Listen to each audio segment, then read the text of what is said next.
Et on va terminer avec Sanofi. Et la valeur du groupe pharmaceutique européen évolue toujours dans le rouge avec une perte de plus de 10% en 3 mois. Exactement, et là aussi, alors toujours un graphique hebdomadaire qui permet vraiment de prendre du recul. On voit que l'action, après avoir accéléré au-dessus des 100, avec une pointe sur les 106, est revenue chercher en fait une zone clé qui est située autour des 78, 79 euros, zone clé qui correspond à des anciennes résistances de plusieurs années en arrière. Donc, autrement dit, ça fait désormais plusieurs années que cette action ne fait rien. Et on sait bien qu'il y a une grosse problématique autour de son médicament phare, le Dupixent, qui va tomber dans le domaine public à partir de 2030, si je ne m'abuse.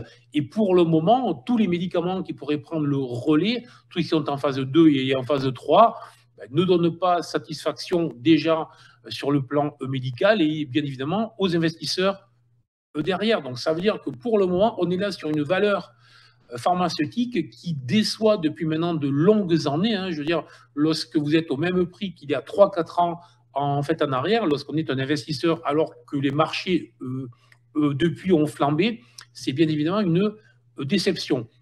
Donc, je dirais, je ne suis pas devin et j'ignore totalement si demain l'action, enfin, si l'entreprise ne va pas enfin sortir le médicament phare qui va venir remplacer dans les prochaines années son Dupixent. Donc, ça veut dire quoi? Ça veut dire que surveiller très clairement pour moi cette zone autour des 78-79, une clôture hebdomadaire confirmée sous les 76 euros serait vraiment un signal négatif avec une possibilité de glissade vraiment sur les derniers bas, donc des baisses plus que significatives à venir.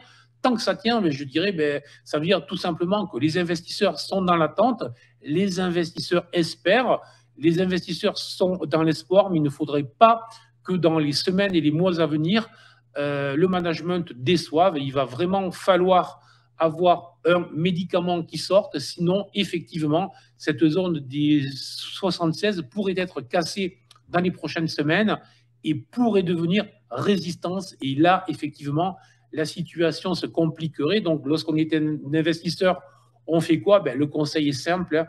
Si on est positionné, on place un stop sous les 76, car c'est un niveau que vraiment il ne faudrait pas revoir.